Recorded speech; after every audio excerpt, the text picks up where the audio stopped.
네, 싸우더라도 인사는 합시다. 지금 보신 영상에서 과거 박근혜 전 대통령의 국회 시정연설에서의 모습, 또 어제 문재인 대통령의 시정연설 이후 모습을 보셨는데요. 피켓을 들고 있는 야당 의원, 한 손에 피켓 들고 다른 한 손으로 악수하는 모습이 참 인상적입니다. 자, 자세한 얘기 추창렬 용인대 교수 백성문 변호사와 나눠보겠습니다. 어서 오십시오. 네, 안녕하세요. 예. 그러니까 국회 풍경은 그대로인데요. 대통령의 대응이 사뭇 달랐어요.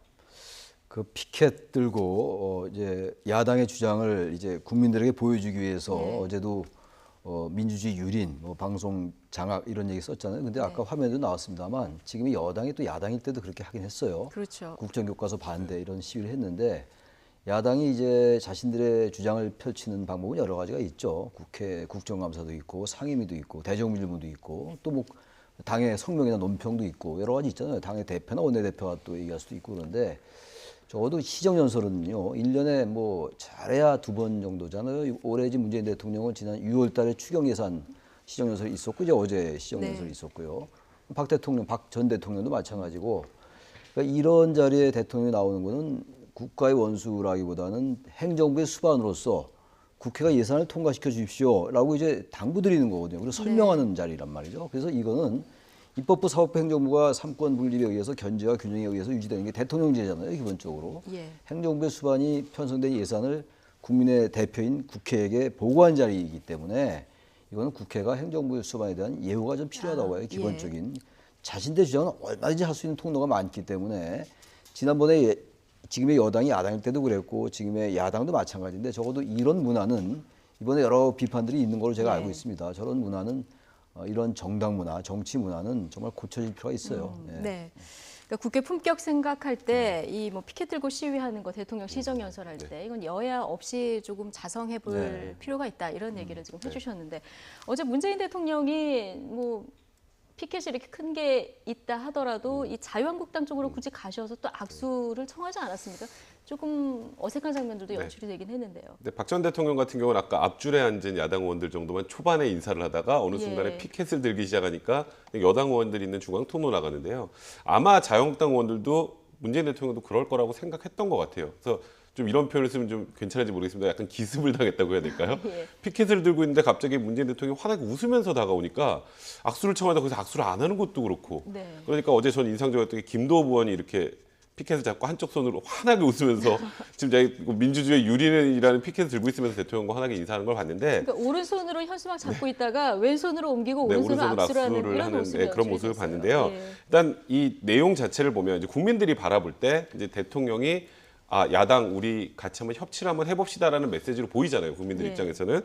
그리고 또 국회를 존중한다는 그런 모습도 보이고. 그러니까 실질적으로 뭐 자유한국당 내에서 어떻게 문재인 대통령을 평가를 하건 간에 이제 저런 모습 자체가 국민들이 바라볼 때는 대통령이 좀 더 국회를 긍정적으로 바라본다라는 그런 모습을 보여주기 때문에 모르겠습니다. 뭐 문재인 대통령이 지금 여소야대 국면에서 어떻게든 야당의 도움을 끌어내야 이제 나중에 예산안이라도 통과가 되기 때문에 그런 모습을 보인 거기도 하지만 또 국민들에게 그런 메시지를 던지는 측면도 분명히 있었다는 생각이 듭니다. 근데 자유한국당 의원들이 어제 굉장히 좀 어색했던 것 같네요. 그래서 지금 갑자기 생각난 그 한자가 생각이 나는데 유능제강이란 말 다 아시잖아요. 부드러울 유자, 능이, 제는 해석을 좀 제압한다. 해주시죠.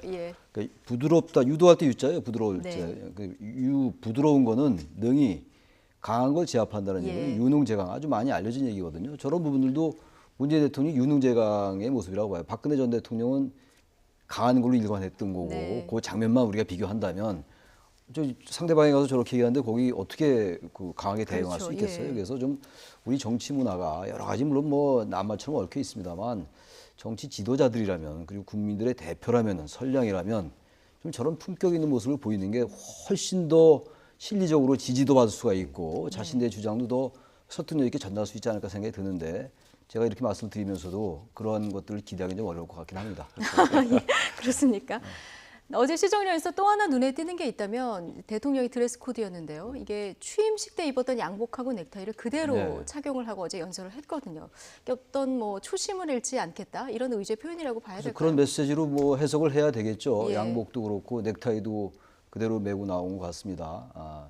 제가 어제 그 보면서 어디서 많이 본 장면인데 이런 생각이 좀 나더라고요. 그러니까 지금 이제 취임 5월 9일 날이었으니까 이제 6개월 다 돼가지 않습니까? 문재인 정부 출범한 지. 그런데 아까 뭐 얘기가 나왔습니다만 기본적으로 지금 전국 구도가 정당 구도가 여소야대이기 때문에 뭔가 할 일은 굉장히 많은데 개혁도 해야 되고 적폐 청산도 해야 되고 국정 100대 개혁까지도 얘기했고 그리고 지난 9년간의 이른바 보수 정권에서 잘 안 됐던 것들 지금 정권은 지난 정권과는 기본적인 패러다임을 달리해야 하는 거 아니에요? 지향 자체가. 그런데 기본적으로 지금 입법이 될 수가 없는 구조잖아요. 과반도 안 되니까. 그렇죠. 그러니까 예. 어쨌든 저런 초심을 잃지 않고 그럼에도 불구하고 부단하게 꾸준히 끊임없이 우리 사회에 어제 그 시정연설에서 한 얘기 사회적 네. 격차나 사회적 불평등 해소하겠다. 그 메시지를 해 나가겠다라는 하나의 의지의 표현인 것 같아요. 굉장히 중요한 의미가 담겨 있다고 봅니다. 예. 예. 어제 연설 내용의 주요 키워드를 좀 뽑아보면 국민이 70번, 네. 그 다음에 많은 게 이제 우리, 경제, 혁신 뭐 이런 단어들이었었거든요. 그러니까 일단 문재인 대통령이 어제 이 키워드 중심을 다른 걸로 좀 한번 해석을 해보면 전체적으로 보면 공정하고 정의였어요. 그렇죠. 그러니까 예. 이 경제도 마찬가지고 지금 현재 하고 있는 적폐청산도 마찬가지고 앞으로 사회를 어떻게 변화시킬까도 마찬가지의 메시지를 냈는데 지금 여기서 이제 좀 주목해 볼 게 성장이라는 단어가 많이 들어가 있잖아요. 네. 근데 문재인 정부 초기에 이제 야권에서 보수 야권에서 이제 비판을 했던 건 저건 복지 포퓰리즘 아니냐. 그냥 퍼주기만 하고 세금만 많이 걷고 그럼 경제 성장은 없이 나눠주기만 한다는 거냐. 그게 말이 네. 되느냐에 대한 비난들이 있었는데 이 사람 중심 경제라는 부분에도 성장이라는 메시지가 있는데 성장의 메시지가 묻혔던 거죠. 이제 그러니까 여기에서 어떤 방향으로 성장해 나가야 되는지에 대한 입장을 밝힌 거고 경제 구조 자체는 지금 재벌 뭐 대기업 중심의 경제에서 이제 사람 중심 경제로 바꿔야 된다는 건데 그 의미가 이제 IMF를 탈출하는 과정에서 국민들이 금 모으고 막 그러면서 국민들의 힘으로 탈출을 했는데 그 네. 과정에서 나오는 그 이후의 과실은 국민들한테 가지 못했다라는 거예요. 그래서 그렇게 국민들에게 과실이 골고루 갈 수 있게 하는 방향의 성장을 하겠다는 메시지였기 때문에 일단 지금 야당 일각에서는 아직도 이제 이 부분에 대해서는 좀 복지 포퓰리즘이라는 얘기를 하고 네, 이걸 의식해서 이제 어제 분배라는 단어는 네, 한 한 번도 번도 안 썼어요. 나왔습니다. 네. 예. 근데 이제 분배라는 얘기는 이 사람 주도 경제라는 내용 안에 어느 정도 내포가 되어 있는 들어있고, 거기 때문에 예. 굳이 그 얘기를 강조할 의미는 없었다. 그러니까 어제는 어느 정도 이 키워드를 살펴보면 예. 이 연설할 때 어느 정도의 전략도 분명히 있었다는 생각이 듭니다. 예.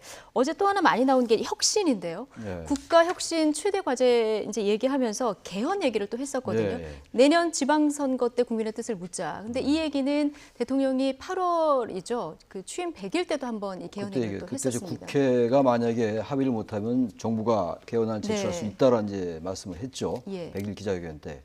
그러니까 어제 여러 가지 얘기를 했어요. 어제 문 대통령의 발언 중에서 예산이라는 것은 단순한 숫자가 아니다. 이거는 정책이나 가치를 얘기하는 거다라는 얘기인데 아주 정확한 얘기거든요. 예. 예산이라는 건 여야 그리고 국민들의 정치적 결단이거든요. 이건 단순한 뭐 숫자가 아니죠, 물론. 그래서 그 말에 부합하게 어제 문재인 대통령이 정말 여러 가지 국정 현안에 대해서 조목조목 얘기했습니다. 단순히 예산에 대한 것만 설명은 뭐 후반부에 좀 있었습니다만 어떤 뭐 국가 역할론이라든지 그러니까 이제는 국가가 나서야 된다는 네. 거잖아요. IMF 때 아까 우리 백 변호사 얘기한 것처럼 IMF 때 국민들이 이 나라를 구했는데 국민들은 사실은 지금 그 객체가 돼 있다는 이런 취지의 말씀이거든요. 그래서 이제는 국가가 재정으로서 이것을 국민들 보담아야 된다는 얘기이기 때문에 현재 야당과는 사실 기본 철학이 맞질 않죠. 예. 그래서 자꾸만 야당에서는 이것을 복지 파퓰리즘이라고 얘기를 하는 건데 게다가 이제 여러 가지 얘기하면서 지금 말씀하신 개헌 얘기 그게 가장 저는 어제 그 시정연설에 예. 정치적인 가장 키 메시지라고 봅니다. 네.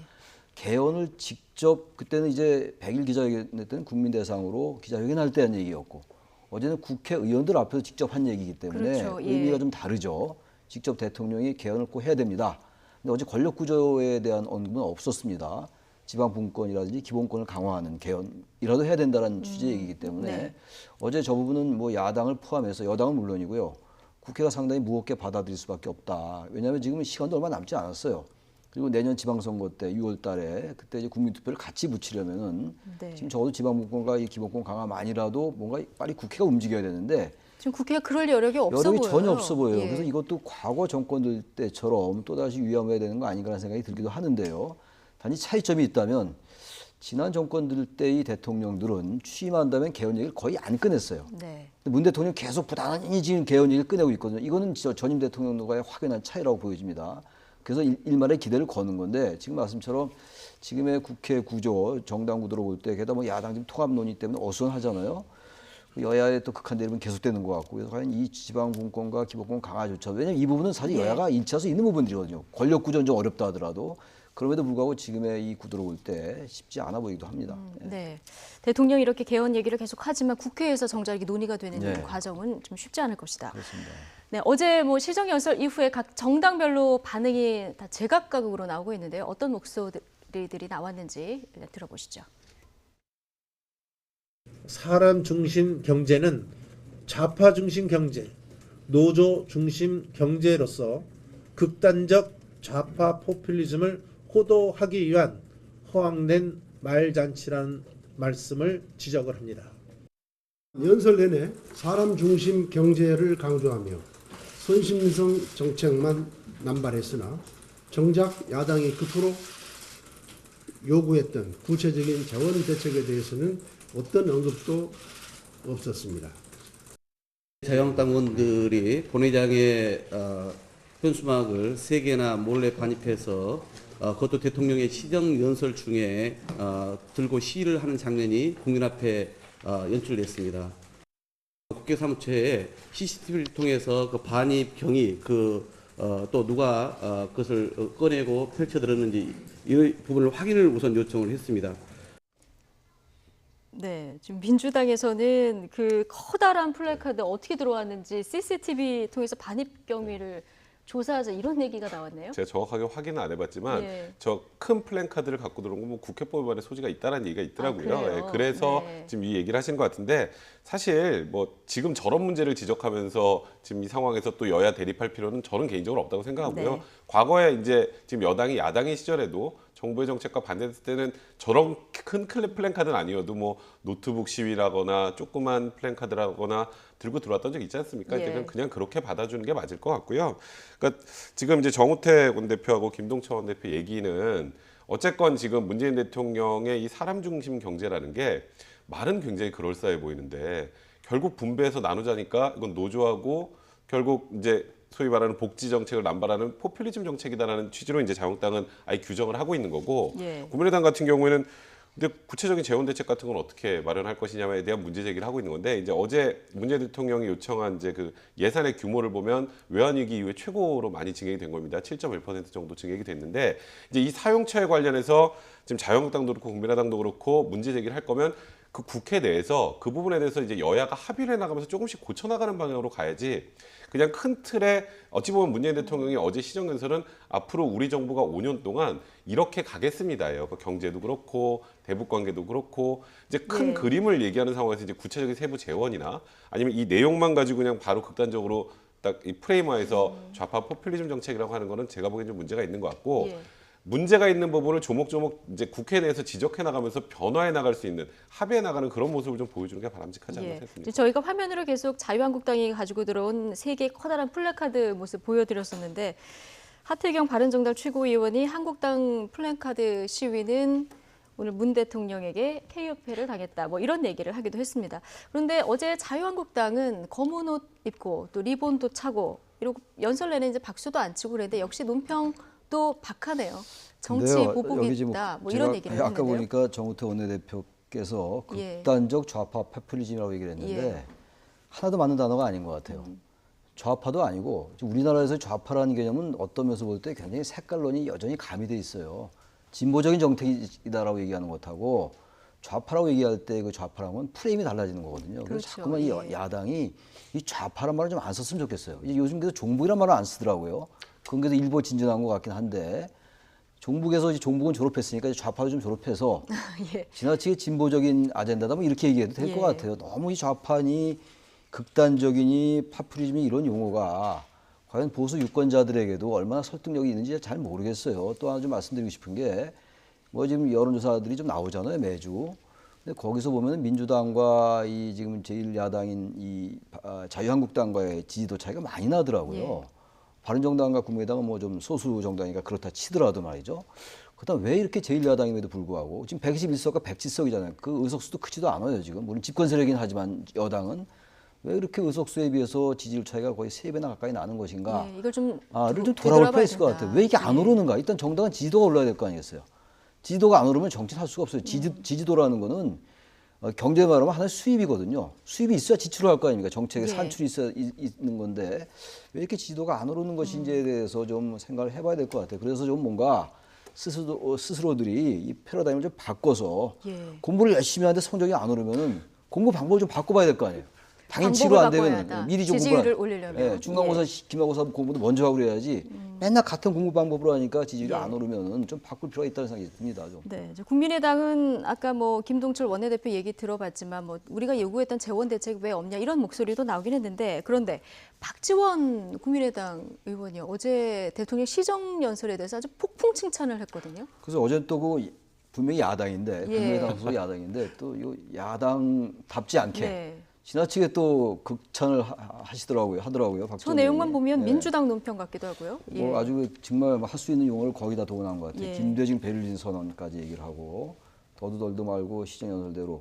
저는 사실 어제 문재인 대통령의 그 시정연설은 기본 방향은 뭐 저 개인적인 얘기입니다. 이거는 상당히 의미가 있다고 보여져요. 네. 저런 얘기할 수 있죠. 충분히 박전 의원이 그렇게 느낄 수 있으니까 단지 우리는 모든 걸 정치적으로 해석해야 되는 거 아니에요. 의원들의 이 말은 그러면서 볼 때는 저분은 평론가가 아니니까 박전 의원의 말씀은 상당히 여러 가지 의식한 게 아닌가. 예. 지금 국민의당과 바른정당의 통합 얘기가 나오다 지금 그건 다시 또 수면 아래로 가라앉았잖아요. 바른정당과 또 지금 한국당과의 통합 논의가 이제 급무살을 타고 있는 상황인데 그런 여러 가지를 이제 나중에 국민의당과 또 일정 부분 민주당과의 뭐 연대라든지 뭐 정치가 어떻게 될지 알 수 없는 거 아니에요? 예. 그런 거를 의식했다라고 감히 제가 추론도 해보는데 그건 뭐 제가 단정할 수는 없죠. 사실 네. 확실히 느꼈다고 봅니다. 예. 그 유승민 의원이 이제 뭐 박지원 대표 전 대표의 탈당이 뭐 통합의 전제 조건이다 이런 얘기를 하고 안철수 대표에 대해서 이제 국민의당의 호남권 의원들 일부가 굉장히 뭐 리더십의 의무를 품고 이거는 이제 대표직에서 내려와야 된다는 얘기까지도 네. 나오는 상황이었잖아요. 그런 걸 보면 지금 말씀하셨던 것처럼 그러니까 이 내용 자체만 보면 뭐 사실 DJ 대통령의 햇볕 정책 거의 그대로 계승한 거나 마찬가지의 내용이었고 예. 또 IMF의 극복이라는 얘기가 나왔으니까 DJ의 그 어찌 보면 이념을 정확히 계승하는 것 같은 그런 내용을 어제 문재인 대통령이 얘기를 했기 때문에 박지원 의원이 칭찬을 하는 게 어찌 보면 당연하긴 한데 정치적으로 생각을 해보면 저는 뭐 이것도 역시 뭐 제 개인적인 생각입니다만 지금 바른정당과 지금 국민의당 일부와의 지금 통합 논의가 나오는 거에 대한 불편한 시각이 반영된 게 아닌가 좀 개인적으로 생각합니다. 예. 근데 뭐 이 폭풍 칭찬뿐만 아니라 박지원 의원이 어제 또 넥타이를 파란색으로 매서 여러 가지 또 해석들이 나오고 있는 그런 상황이에요. 그러니까 뭐 일각에서는 마음은 민주당에 가 있는 게 아니냐 뭐 네. 이런 얘기도 나오는데 아니면 뭐 지난번 협치할 네. 때 대통령이 또 녹색 넥타이를 맸을 때 여기다 화답일 수도 거기에 있고. 화답일 수도 있는데 이제 여러 네. 가지 구구한 해석은 아까 최근의 정치 지형을 봤을 때는 박지원 의원이 약간 이 국민의당과 이 바른정당의 통합에서 약간 소외되고 네. 빠져나가는 그런 상황이다 보니까 일부 호남권 의원들하고 이제 생각이 좀 비슷하게 마찬가지로 혹시 이제 민주당 쪽과 좀 더 잘해볼 생각을 가지고 있는 게 아니냐 그거를 이렇게 넥타이의 색깔로 상징화한 게 아니냐 뭐 이런 얘기도 나오는 것 같습니다. 예. 어제 시정연설 전에 사전 환담회가 있었는데 사실 시정연설 때부터 이 부분도 굉장히 관심을 모았습니다. 문재인 대통령과 홍준표 대표가 만날 수 있을까? 자, 홍준표 대표가 이제 왔는데 문재인 대통령이 오늘은 오셨네요. 예. 이렇게 얘기를 했고요. 홍준표 대표가 여기는 국회니까 이렇게 또 대답을 했거든요. 그 홍 대표가 두 번 다 여야 대표 영수회담 예. 회동 때 안 청와대 나왔잖아요. 회동 때안 가죠. 청와대는 예. 안 왔잖아요. 그러니까 이제 문 대통령은 반가울 수 있죠. 반가워 정말 이제 오늘 오셨네요. 이렇게 예. 얘기하는 것 같고 또 지금 대선 이후에 두 분이 이렇게 직접 가까운 거리에서 만난 건 제가 알기로는 처음으로 알고 있거든요.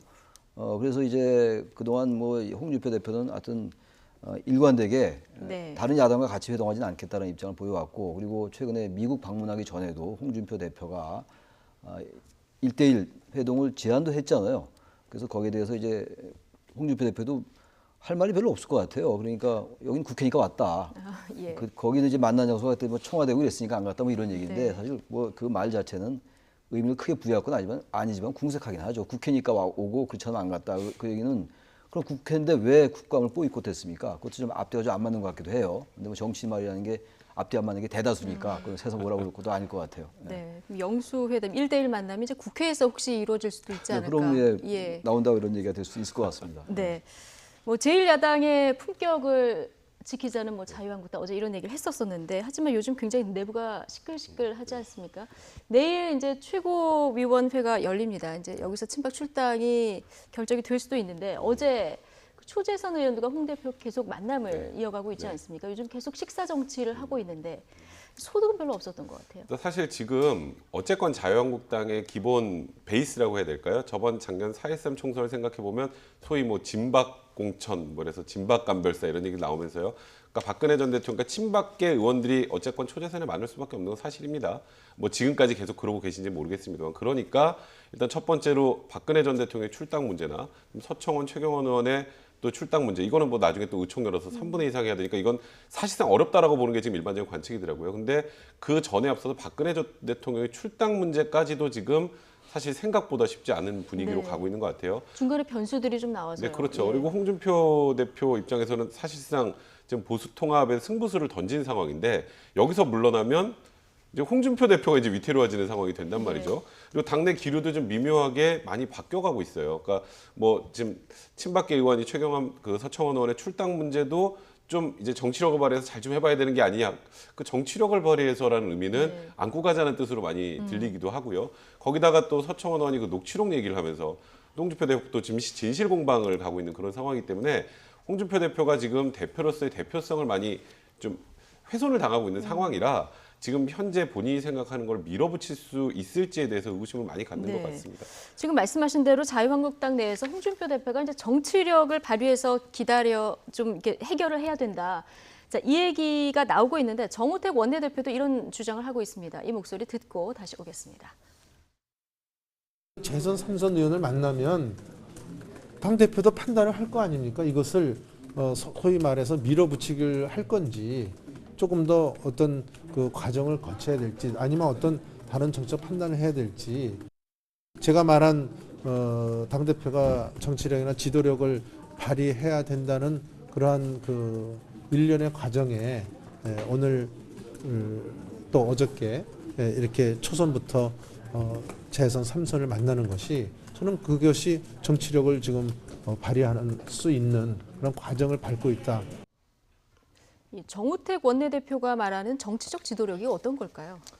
그래서 정치적 해석이 좀 미묘합니다. 왜냐하면 지금 박근혜 전 대통령의 출당이 없이는 바른정당과의 통합 명분이 별로 없는 거잖아요. 그렇죠. 사실 지금 바른정당과의 통합 명분으로 박 전 대통령의 출당 많이 지금 거론되는 것 같아서 이것도 굉장히 사실은 맞지가 않는 거죠. 예. 어떻게 두 정당의 통합이 별 원칙과 명분 없이 특정 전임 대통령의 출당 여부가 될 수 있습니까? 그럼에도 불구하고 이게 현실이니까 저 얘기는 뭔가 그래도 박근혜 전 대통령 출당에 대해서 홍 대표가 끝까지 밀어붙이지 않고 뭔가 감싸고 간다라는 그 기대 같은 게 좀 있는 것 같기도 해요.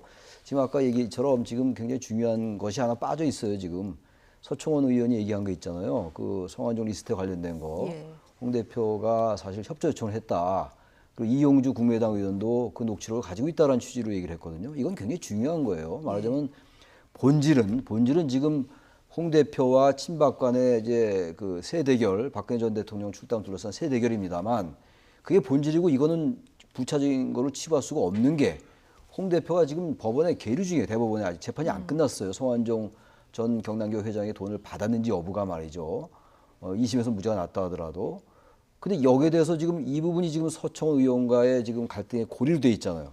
서 의원은 지금 이거는 가지고 있다, 협조 요청하고 한 거다, 이렇게 얘기하고 홍 대표는 아니다, 그야말로 깜냥도 안 되고 뭐 정치를 뭐 이상하게 배웠다, 뭐 이런 얘기도 더럽게 배웠다 이런 말도 했잖아요. 말폭탄이 오갔죠. 네. 예. 근데 이건 막말 이런 차원을 떠나서 이거는 공개를 할 필요가 있을 것 같아요. 이 정도 되면요. 녹취록이요. 예. 재판에 계류돼 있고 이게 또 통합의 중요한 하나의 그 명분이 돼 있기 때문에 네. 이런 부분은 그대로 놔두고 자꾸만 서로 이렇게 하는 건요. 국민들이 볼 땐 사실을 알고 싶어요. 다른 것들은 진실 공방에 나오다 그냥 묻히는 경우도 굉장히 많이 있어요. 그런가 보다 하는데 이거는 그렇게 할 수가 없는 거예요. 네. 재판에 영향을 줄 수도 있는 것이고, 왜 이런 부분들 지금 그야말로 녹취록이 두 개가 얘기하지 있을 수 않는지 있는 모르겠어요. 거죠? 예. 그 녹취록이 두 개인지 아니면 하나가 하나인지. 건너서 글로 간 건지 그건 알 알 수 수가 없는 없죠. 거죠. 예, 네, 그러니까. 그렇죠. 그래서 이 녹취록을 좀 공개해야 국민들도 좀 말끔하게 이제 받아들이고 이 보수 통합도 바라볼 수 있다. 그러니까 이게 도대체 전 이게 보수 통합이란 말부터 고쳐야 될 것 같아요. 예. 이게 모든 정치가 프레임의 문제 아니겠어요? 정치권에서 그렇게 얘기를 하니까요. 얘기를 하니까 예. 그러니까 정치권부터 얘기 좀 바꿀 필요가 있어요 지금. 보수 정계 개편으로 유권자들이 바꿔야 싫어할 것 되나요? 같아요. 아, 그래요? 보수라는 네. 건 정말로 전통과 여러 가지 국가에 대한 충성도 강조하고 정말 뭔가를 이 체제를 유지하기 위해서 뭔가 더 개혁하자는 게 보수잖아요. 제가 아는 보수는 예. 그런 거거든요. 근데 지금 이른바 보수당들의 저 행태가 과연 보수 통합이 맞는 건지, 그래서 좀 프레임을 바꿀 필요가 있을 거예요. 너무 좋게 지금 제1야당이 좋은 프레임으로 지금 용어가 있는 것 같아요. 예, 저도 한 말씀을 좀 드리면요. 이게 자유한국당이 지금 제1야당임에도 불구하고 의석수 차이도 크지 않음에도 불구하고 지지율이 오르질 않죠. 그 한계가 있는 이유가 있어요. 그러니까 보면 항상 우리가 역대 선거를 보면 보수와 진보가 1대1로 대결하면 거의 보수가 이깁니다. 그죠? 항상 그래 왔어요. 그래왔죠. 그런데 지금 이걸 뭐 보수 진보 구도라고 저도 부르는 게 맞는지 좀 의심스러울 정도조차로 좀 소위 보수라는 이름으로 포장하고 있는 자유한국당의 지지율이 너무 낮은데 그거는 아주 간단하게 생각하면 전임 정권의 대통령은 파면을 당했어요. 그죠? 파면을 당했고 그 파면을 당한 대통령을 어떻게든 대통령으로 만들었던 사람 그리고 대통령 옆에서 소위 호가호위했다고 국민들이 보기에 느끼는 사람 그런 사람들이 계속 있는 곳이에요.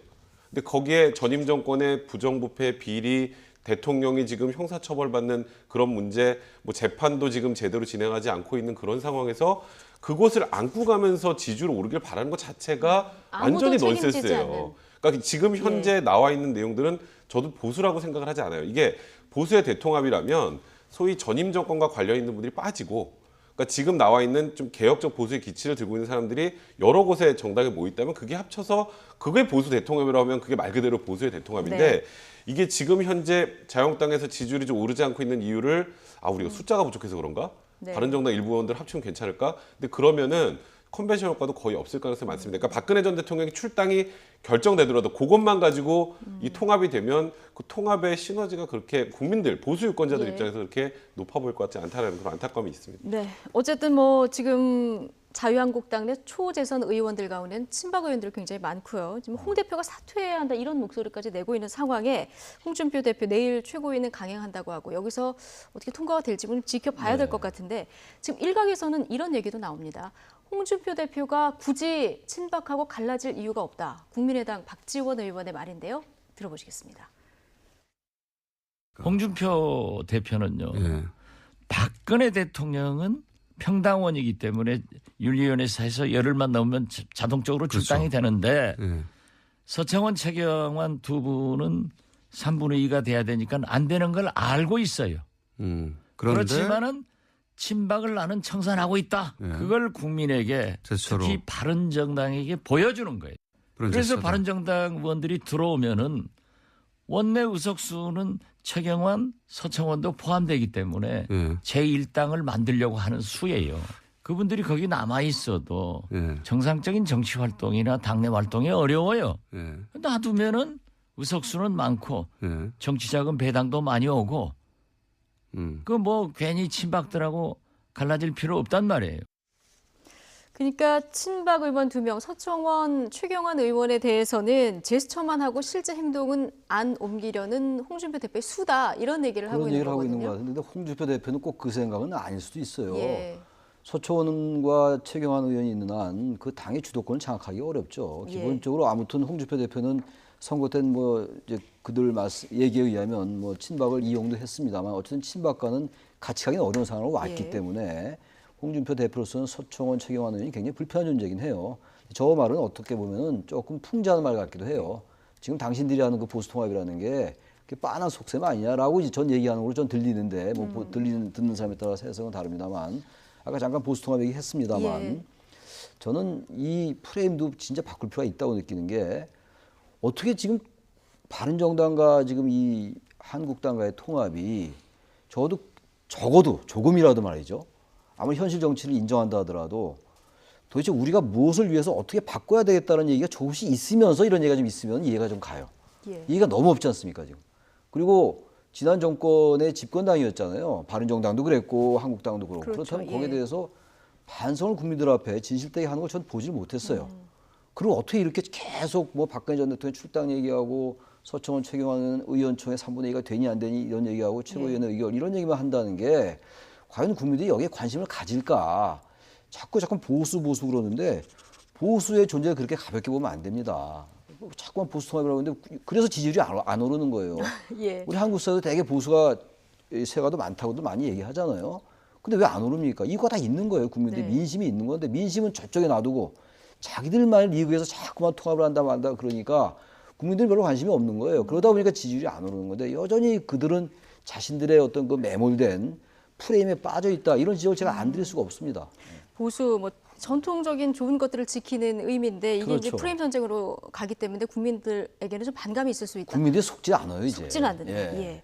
그런데 지금 자유한국당하고 바른정당 통합화를 보면 제명과 지금 통합을 좀 양당이 좀 시간표를 맞추는 그런 느낌도 들거든요. 그러니까 지금 보면 이제 3일에 이제 자유한국당에서 이제 박근혜 전 대통령의 출당을 결정을 예. 하면 이제 5일에 이제 바른정당 의총을 열어서 이제 김무성 대표는 그때가 마지노다. 네. 그러니까 전대를 미루든가 뭐 나중에 뭐 통합 전대를 하든가 아니면 당대당 통합을 위해서 다 합쳐보든가 뭔가 거기서 수가 나오지 않으면 우린 지금 소위 말하는 통합파 의원들은 나갈 수밖에 없다. 그래서 사실상 최후 통첩을 한 상황인데. 그러니까 5일 어떤 의원총회에서 결정이 안 나면 우리는 네, 탈당하겠다 그렇죠. 이런 지금 입장인 사실상 거잖아요. 그런 상황이고요. 예. 그러니까 이 5일 전에 박근혜 전 대통령의 출당은 그러니까 최소한의 명분은 자유한국당에서 만들어줘야 되잖아요. 예. 그러니까 홍준표 대표도 지금 어쨌든 최고위에서 박근혜 전 대통령의 출당 여부조차도 지금 사실 확신할 수 없는 분위기라는 얘기가 나오는데 사실 정우택 원내대표 같은 분이 지금 현재 이제 중간에 캐스팅 보트를 쥐고 있는 거랑 마찬가지인데 아까 묘한 뉘앙스로 좀 바뀌어가는 과정을 보면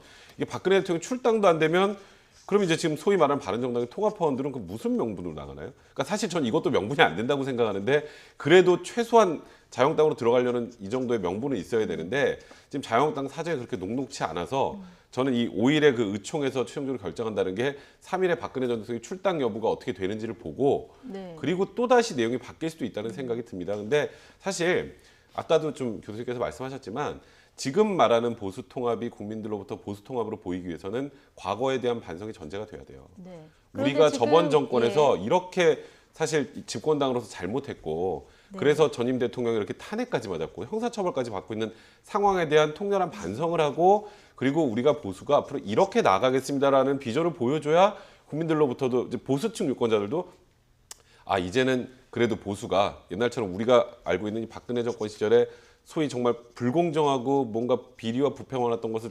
뛰어넘어서 네. 이제 좀 건강하게 가려고 하는구나라는 그런 메시지라도 받을 수 있는데 네. 지금은 사실 제가 봐도 그냥 숫자 늘리기 말고 그렇게 무슨 의미가 있나? 그러니까 그런 돌아갈 생각이 좀 때의 듭니다. 명분이 지금 그다지 충족이 안 된 상태에서 지금 네. 통합 얘기가 나오니까 국민들 눈에는 좀 이게 뭐 이질감이 있게 이렇게 네. 느껴진다. 두 분 다 지금 이런 의견이신데요.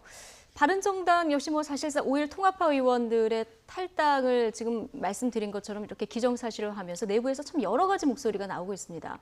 그 남경필 경기도지사는 전당대회, 그러니까 바른정당 전당대회를 연기하고 한국당과 통합 전당대회를 열어야 한다 이런 주장을 또 어제 하기도 했는데요. 여기 반대 목소리도 또 만만치 않습니다.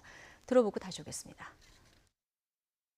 옛날에는 뭐 8적 얘기도 했고요. 예, 예. 12적 얘기도 했고 여러 기준들이 있는데요. 그런 것들은 통합전당대회를 하겠다라는 결정이 내려지면 그 이후에 더 기준을 마련할 수 있을 거고요. 지금의 전당대회는 뭐냐? 깨지기 위한 전당대회입니다. 예. 그러면은 전당대회가 됩니까?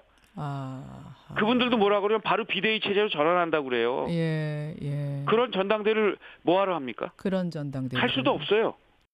박근혜 전 대통령 출당은 제가 보기에는 별 의미 없는 그런 일을 하는데도 저렇게 시끄러운 당하고 지금 뭐 통합전대든 뭐가 됐든 예. 지금 당장 예. 합치는 거는 저는 그거는 정말 예. 아니고 오히려 우리가 더 알겠습니다. 퇴행하는 방향으로 가는 거다. 지금은 결국 거기 들어가봤자 자유한국당이 홍준표 대표 사당화하는데 홍 대표 도우미 역할밖에 저는 못할 거다. 네. 자, 남경필 지사 얘기부터 해보면 그러니까 양당의 당 지도부 다 물러나고 새로운 당을 만들어서 이 통합전당대회를 치르자. 지금 이런 얘기를 하고 있는 건데 이 현실 가능성을 비롯해서 이 남경필 지사의 의견은 그거 어떻게 가능하겠습니까? 생각하십니까? 예. 박근혜 전 대통령 아까 저 진수희 전 의원 얘기처럼 예. 박 전 대통령 출당조차도 지금 이 난리가 나 있는데 지금 정리가 안 되고 양쪽의 지도부가 있는데. 나가고 일단 유승민 의원이 벌써 반대를 하고 나왔어요. 이 예. 지금 통합전당대회에 대해서. 그리고 통합전당대회를 하려면은 지도부가 나가야 되니까 한국당의 홍준표 대표가 사퇴를 해야 됩니다. 근데 홍 대표 사퇴할 생각이 전혀 없어 보여요. 그렇기 때문에 일단 여기서 가능성이 대단히 낮아 보이는 것이고 지금 남경필 지사는 마음이 급한 것 같아요. 내년도 경기도지사 선거에 출마를 해야 되는데 이 상태로 가면은 한국당에 갈 명분은 없고 본인이 네. 주장한 바가 지금 맞지 않잖아요, 명분이. 그렇다고 현실적으로 바른정당이 과연 지방선거를 바른정당 소속으로 치러낼 수 있을 것인가에 대한 현실적 고민이 있는 것이고 딜레마인 것 같아요. 딜레마이다 보니까 저런 이제 하나의 묘안을 내는 건데 만약에 정말로 저 양당에서 마음을 다 내려놓고 양당의 지도부가 다 사퇴를 한다면 하면 제일 좀 바람직해요. 예. 그래서 정말 이건 현실 가능성만 있다면. 현실 가능성만 있다면. 예. 근데 현실 가능성이 없는 거를 상정하는 것 자체가 의미가 없잖아요. 예. 근데 이 얘기가 나와서 같은 얘기인데요. 지금 현재 이루어지고 있는 이 정당 통합 논의는 일단 전혀 의미가 없다. 왜 그러냐면은 현재의 그 정당 지지도로 볼 때 지금의 정당의 의석 분포는 민심을 제대로 반영하고 있지 못하다고 저는 생각합니다. 예. 물론 국민이 만들어준 정당 구도이기 때문에 굉장히 소중한 것이긴 한데 지난해 탄핵 그 집회가 있었고 올해 이제 정권이 교체됐잖아요. 그러니까 지난해 총선은 지금의 그 이후에 벌어질 어마어마한 일들과는 사실 별개인 상황이기 때문에 기왕에 이 통합 논의가 이루어지려면요. 지금 여당을 포함한 우리 한국 정당 체제 전반에 대한 통합 논의가 같이 있어야 돼요. 그래야지 이 통합 논의가 의미가 있습니다. 그래서 바른정당 내에도 지금 통합판이 자강판이 생각이 대단히 다른 것 같고 한국당 내도 친박이 아닌 분들 생각이 다르고 국민의당은 호남 중진과 또 안철수 측근이 다르고 그렇다면 이거는 다 같이 흩어진 다음에 이른바 말하는 보수와 진보로 중도로 합치든지 그래서 다당체제로 가든지 이렇게 해야지 저런 식의 보수 통합 논의가 국민들이 얼마나 피곤감을 줍니까? 너무 지나치게 정치공학적이다. 그 말씀을 안 드릴 수가 없어요. 지금 뭐 짧게만 하나 말씀드리면요. 지금 그 남경필 지사가 얘기했던 거 아까 시작할 때 그거잖아요. 옛날에 뭐 8적이라고도 하고 12적이라고도 하고 있었는데 우리가 이번에 들어가서 정리하면 되지 않을까? 약간 이런 취지입니다. 아주 간단하게 말하면. 들어가서 정리가 될까요? 근데 안 돼서 나온 그게 건데? 정리가 안 돼서 나온 분들인데 지금 예. 다시 들어가면 그게 정리가 됩니까? 그러니까 그래서 현실성이 떨어질 수밖에 없는. 그러니까 말씀하셨던 것처럼 내년 이제 지방선거 때문에 남경필 지사도 마음이 급할 수밖에 없는 상황인 것 같습니다. 근데 김세원 의원, 유승민 의원의 최측근인데 김세원 의원도 지금 통합전당대회 여기 한 목소리를 내는 걸 보면 바른정당 의원들이 좀 위기감을 느끼고 그렇죠. 있는 것 같다 이런 생각은 듭니다. 근데 이런 이야기가 나오는 거는 바른정당이 이제 개혁 보수의 기치를 내걸고 나오지 않았습니까? 네. 그런데 이게 이제 제대로 보여준 거는 없고 이런 한계 때문이기도 한 것 같고 그러다 보니까 이제 유승민 의원의 리더십 부분에 대한 얘기가 또 나오는 것 같아요. 그래서 그러니까 정치라는 게 이상과 명분이 같이 갈 수밖에 없잖아요. 예. 그러니까 바른정당은 상당히 반성을 한 거죠. 탄핵에 찬성하면서 탈당을 했기 때문에. 그런데 현실적으로 TK 지역이라든지 이런 쪽의 민심을 잘 얻지 못했잖아요. 그리고 한국의 정치 유권자들의 표심이니까 어떡합니까? 바른정당으로서는.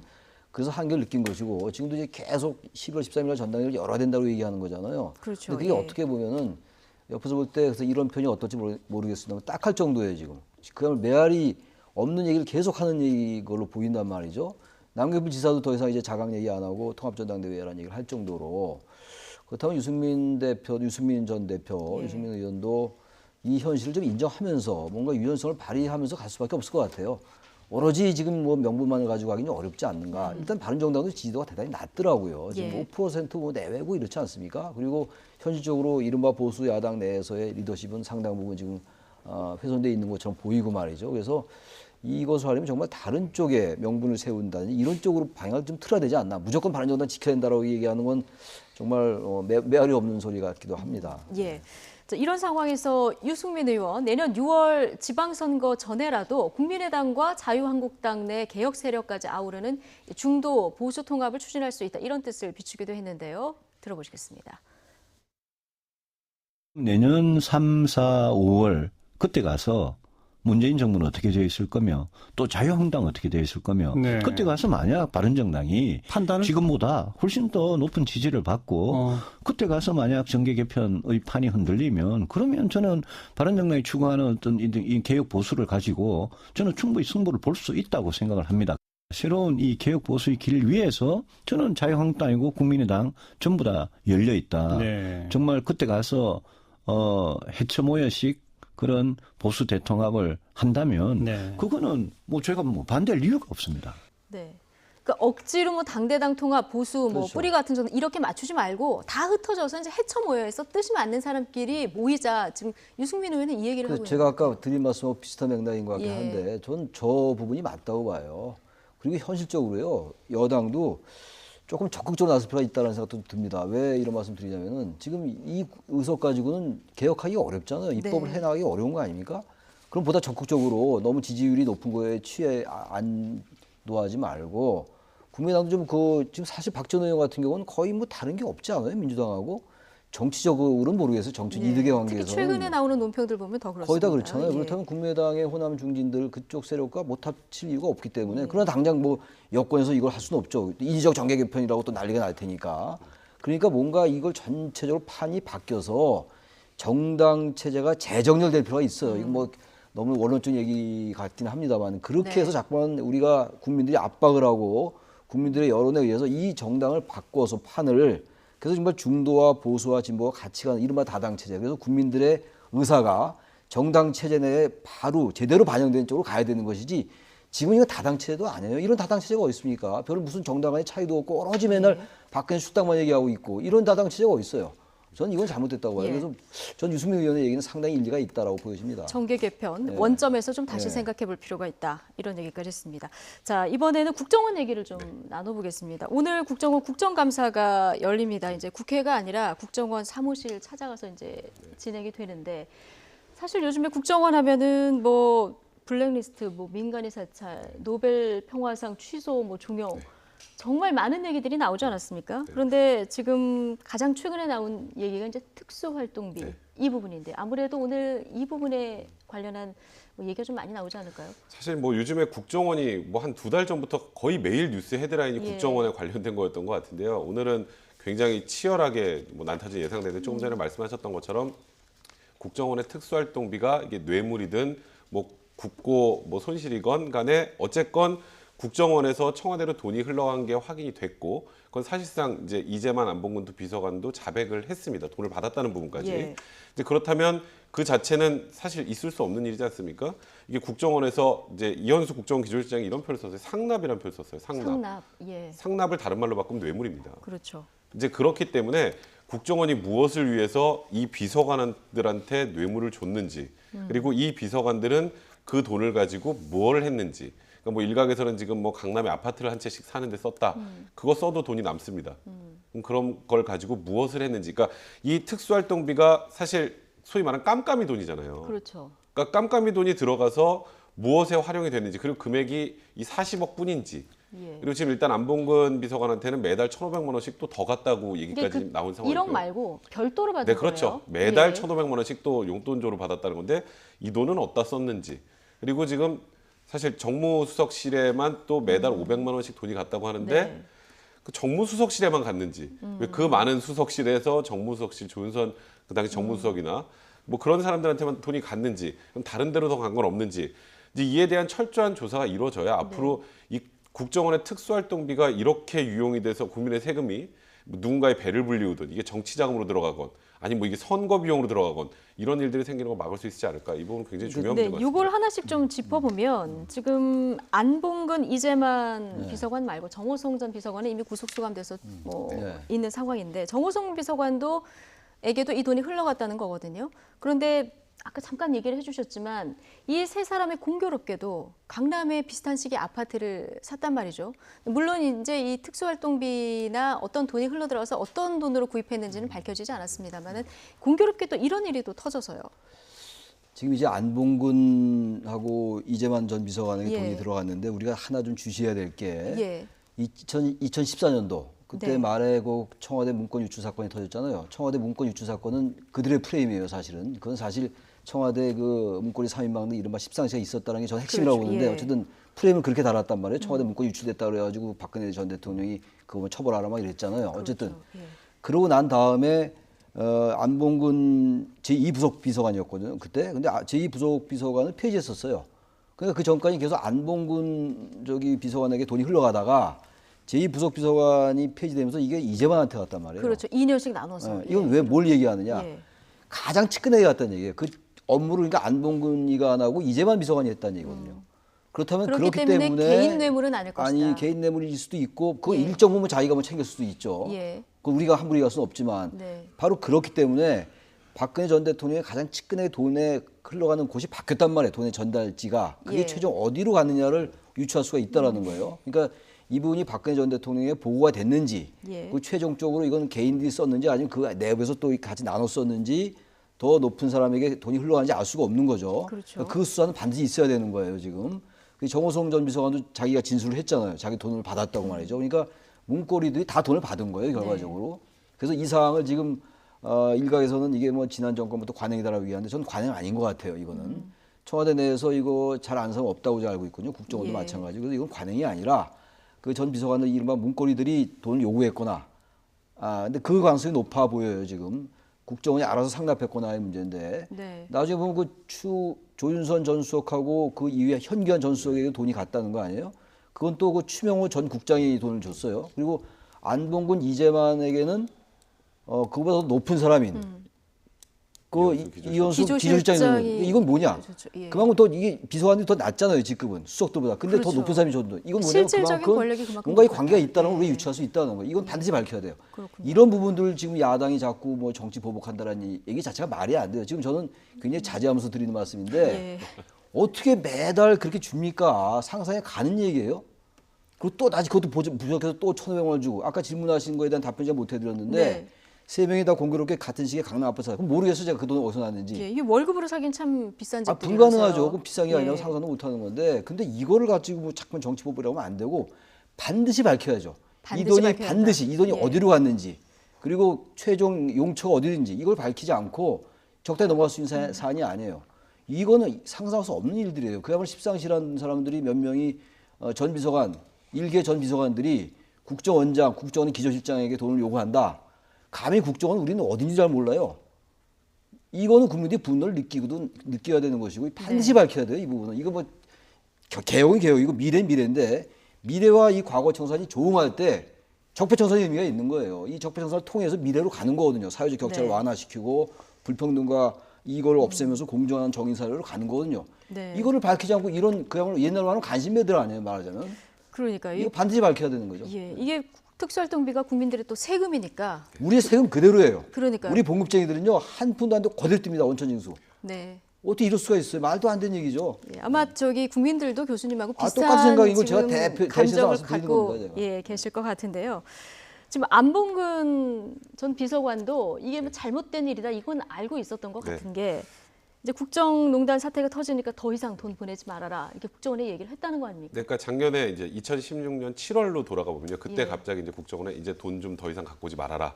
이제 분위기가 심상치 않다라는 걸 감지한 겁니다. 그 시점으로 살짝 돌아가면 뭐가 있었냐면 우병우 수석의 처가 땅과 넥슨과의 거래가 수상하다. 이런 보도가 연일 나오고 있을 때였고요. 그리고 안종범 수석이 미르와 K스포츠재단 관련해서 뭐 정경련에 돈을 요구했다. 이런 보도들이 나오기 시작할 때였어요. 그러니까 이게 무언가 큰 게 터지기 직전에 전조 증세라고 해야 될까요? 네. 이런 일이 딱 벌어지니까 이 안봉근 비서관이 전화를 해서 가져오지 말아라라고 얘기를 했다라는 건 이 돈이 불법인데 지금 이거 하다 걸리면 큰일 난다 이 뜻이잖아요. 그러니까 사실상 아까 교수님도 말씀하셨던 것처럼 이게 그냥 관행이었으면 이렇게까지 뭐 문제가 있을 것 같으니까 돈 잠깐 스톱해라는 얘기를 할 이유가 없겠죠. 그리고 돈을 어떻게 주고받았냐면요.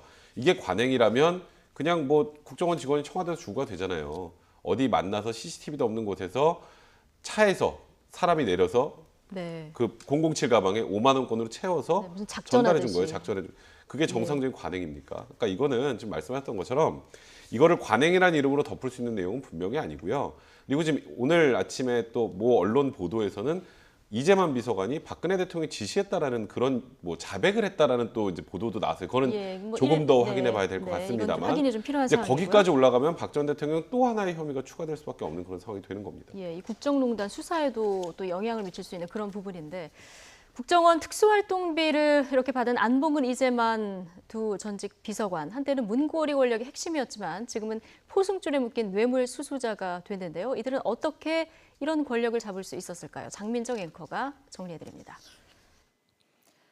정호성, 안봉근, 이재만 전 비서관. 우리가 이 문고리 권력의 존재를 알게 된 건 2014년으로 거슬러 올라갑니다. 이 정윤회 문건 파동 때죠. 당시 공개된 문건에는 가히 충격적인 내용이 담겨 있었습니다. 이들이 가까운 거리에서 대통령을 보조하면서 누구는 만나게 해주고 누구는 못 만나게 하는 식으로 권력을 행사하고 있고 박근혜 전 대통령의 의원 시절 개인 비서실장이자 최순실의 남편인 정윤회와 정기적으로 내통하면서 청와대 동향을 전하고 있다는 것이었습니다. 당시 청와대는 증권가 사설 정보제 떠도는 풍문에 불과하다고 일축했습니다. 하지만 새누리당 내부에서도 모든 결정이 이들 손에 달려있다는 불만이 터져나오기도 했습니다. 유승민 의원은 이런 표현까지 썼죠. 외교부에 알아보니까 외교부 북미 일과 이과 모두 박근혜 대통령의 간담회 관련 자료는 자기들은 전혀 모른다는 거예요. 외교부 누가 합니까 이거를? 예? 청와대 알라들이 합니까? 청와대 알라들이 합니까? 누가 합니까? 박근혜 전 대통령과 세 사람의 인연은 1998년 시작됐습니다. 박 전 대통령이 대구 달성 보궐선거로 정치에 입문하면서 정윤회 씨가 이들을 뽑았는데요. 정호성 전 비서관은 연설문 작성이랑 정무기획을, 이재만 전 비서관은 내부 살림을, 안봉근 전 비서관은 그림자 수행을 하며 온갖 정치적 고비를 함께 넘었습니다. 그래서일까요? 박 전 대통령은 여러 잡음에도 이들에게 무한한 신뢰를 나타냈습니다. 저는 그 세 비서관이 묵묵히 고생하면서 그저 그 자기 맡은 일을 열심히 하고 그런 비서관을 의혹을 받았다는 이유로 내치거나 그만두게 한다면 누가 제 옆에서 일을 할 수 있겠습니까? 권력에 호가호위하던 문고리 3인방의 위세는 그리 오래가지 않았습니다. 세 사람은 법의 심판을 받게 됐죠. 정호성 전 비서관은 이미 구속됐고 번번이 법망을 피해갔던 안봉근, 이재만 전 비서관도 검찰에 체포돼 구속 위기에 처했습니다. 네, 의혹을 받고 있다고 내치면 누가 내 옆에 있겠느냐. 네. 박근혜 전 대통령이 이렇게 두둔하는 모습 방금 전에 보셨는데 그때 좀 그래도 정리를 했더라면 지금 좀 달라졌을까요? 그때 그런 부분들이 인정을 하고 예. 그야말로 그 국민들에게 지지를 받는 대통령으로서 박근혜 전 대통령이 그 당시 대통령이니까 이걸 다시 들여다봤더니 이런 비극이 안 생겼죠. 박근혜 전 대통령에게도 그렇고. 근데 예. 그만큼 눈에 가려져 있었던 것이고 저는 이걸 보면서 역사에 나중에 이것이 어떻게 기록될까. 지금 우리는 바로 지금 벌어지고 있는 일들이잖아요. 이게 바로 작년 얘기였고 2014년도 말에 그 보도 우리가 생생하잖아요. 지금 네. 문고리 3인방 그 뭐 난리 났던 거. 근데 그 당시에 여당은 뭘 했느냐 그야말로. 청와대 그렇다 치고 그 당시 여당이 지금 자유한국당이에요. 거기다 반성 하나도 없이 부끄러운 줄 모르고 네. 여전히 이걸 정치보복이라고 얘기하는 게 말이 되냐 이런 얘기예요. 정말로 이건 집권당이 사표를 내고 사퇴해도 부족할 정도인데 이 엄청난 일이 벌어지고 지금 돈이 1억씩 오고 그리고 아무리 문고리 3인방이 권력이 셌다 하더라도요.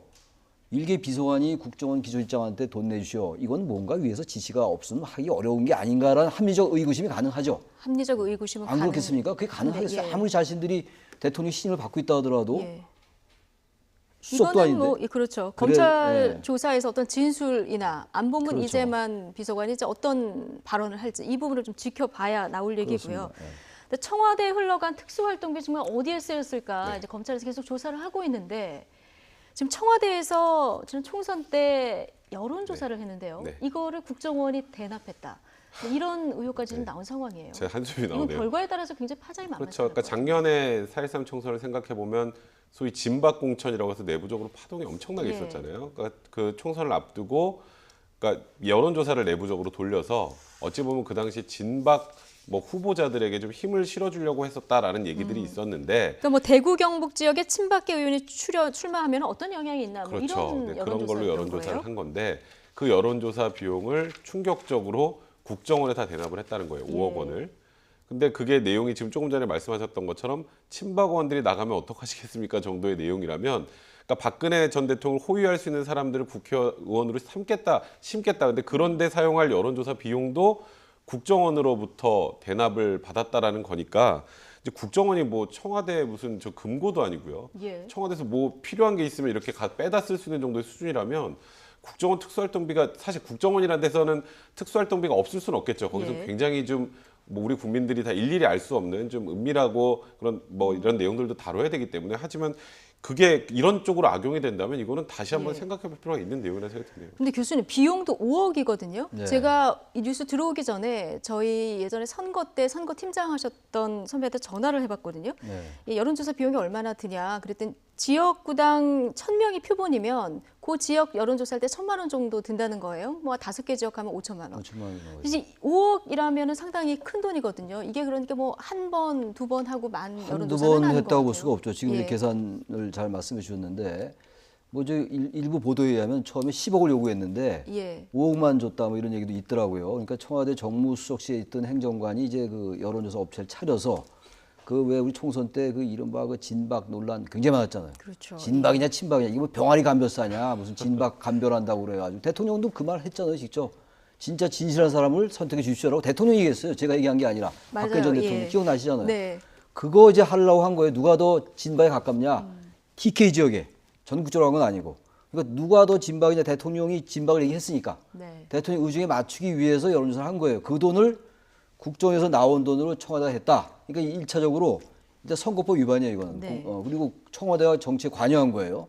누가 더 이 진박에 가깝냐를 여론조사를 돌렸기 때문에 청와대는 일단 정치 관여, 불법 정치 관여에서 벗어날 수가 없어요. 그 당시 네. 누가 이걸 했는지, 예. 누가 시켰고 누가 주도했는지 이걸 반드시 밝힐 필요가 있죠. 그러니까 지금 그러니까요. 어제 오늘 나온 얘기들이 기존에 계속 나왔던 국정원의 여러 가지 농단들, 박근혜 이명박 정부의 무슨 댓글 사건과 또 차원을 달리하는 거다. 이거는. 그렇죠. 이게 경우에 따라서 정말 훨씬 파장이 더 폭발력이 예. 휘발성이 강한 거예요. 그 국정원이 준 돈이 어디로 흘러갔는지 예. 이런 부분과 포함해서 그리고 여론조사를 지시했다라는 거 이런 것들은 그 총선 당시 그 얼마나 모습들이 보기 안 좋았어요. 진박 친박 논란하고 공천파동 일어나고 이럴 때 예. 그 내부에 이런 일이 있었다라는 거예요. 이게 이제 밝혀지는 거잖아요. 그렇죠. 네. 근데 정말 박근혜 전 대통령 주변에는 진심 어린 충신은 하나도 진짜 한 없었구나. 명도 없었던 것 같아요. 이런 생각도 드는데 여론조사 결과가 제대로 전달은 됐는지 이것도 사실은 조금 의구심이 들긴 합니다. 그런데 만약에 이 총선 여론조사를 청와대가 하고 국정원이 대납했다. 이게 네. 만약에 사실이라고 하면 법률적으로는 어떤 게 걸립니까? 이것도 역시 변호사님? 국고손실죄가 되고요. 예. 이게 청와대에서 이런 걸 지시해서 이제 국정원에서 이 대납을 했다면 네. 직권남용이죠. 그러니까 아. 이거는 굉장히 딱 떨어지는 범죄입니다. 이런 예. 것도 확인이 된다면. 예. 정치 개입법은 어떻게 됩니까? 그러니까 국정원 직원, 국정원에 자발적으로 정치 개입을 했다라고 볼 여지도 있으니까 뭐 또 지금 말씀하셨던 것처럼 그 부분도 문제될 소지는 분명히 있겠네요. 그렇죠. 노무현 전 대통령은 그 정치적 발언 한 번 했다 탄핵 위기까지 네. 몰리기도 했었잖아요. 근데 참 이 친박 소위 말하는 박근혜 전 대통령에 충성하는 사람들을 국회의원으로 만들기 위해서 국정원이 이 여론조사 비용까지 됐다라는 건 사실 진짜 지금 현 시점에서 야당 그 당시 집권 여당이었던 분들은 참 입이 10개라도 할 말이 없는 상황이라고 봐야 될 것 같습니다. 예. 앞으로 이 검찰 수사 지금 할 게 너무 많은데요. 네, 이 너무 국정원 수사 어떻게 진행이 될까요? 국정 뭐가요? 국정원에 대한 아, 검찰 이거 수사 해야죠. 이거 해야 됩니다. 이거 어디까지 자꾸 이렇게 저는, 자유한국당에서 자꾸 이게 정치보복 수사다 이런 아니 얘기를 제가 아까 하고 있는 말씀드렸죠. 이게 어떻게 상황이라서요. 정치보복이에요? 예. 그 전 일개 비서관들에게 막 1억씩을 매달 상납했는데 이걸 밝히겠다는 게 정치보복입니까? 그건 말이 더 이상 논평할 가치도 없고 거기서 평가할 가치도 없는 거예요. 저는 이 부분은요. 제가 아까 말씀드린 바와 같이 지금 우리 사회가 나아가고자 하는 일이 뭡니까? 격차 좀 줄여나가자는 거 아니에요? 우리 좀 예. 잘 살아보자 이런 건데 상대적 박탈감 좀 줄이고 이런 거 하기 위해서 여러 가지 뭐 국가가 역할을 해야 된다 이런 얘기 어제 문 대통령도 말씀한 건데 네. 이런 것들이 되려면요. 과거에 대한 청산이 반드시 있어야 돼요. 다시 옛날로 돌아와서 이승만 때 무슨 이승만 대통령 때 반민특위 이런 얘기까지 굳이 하지 않더라도요. 예. 그게 안 되면 이런 부분들이 우리가 미래로 갈 수가 없습니다. 그래서 당장은 왜 자꾸 언제까지 과거에만 집착하냐라는 비판이 있을 수 있을지 모르겠으나 일부에 의해서 예. 저는 그건 잘못된 비판이다. 이렇게 엄청난 일을 갖다 덮고 간다? 어떻게 미래로 갈 수 있습니까? 미래로 갈 수 없죠. 네. 이건 미래로 우리가 사회적 격차 줄여나가고 하는 것과 이건 완전히 조응하는 거예요. 적폐청산. 그래서 계속 해나가야 된다. 이 잘못된 것들을 밝혀내야 된다고 생각합니다.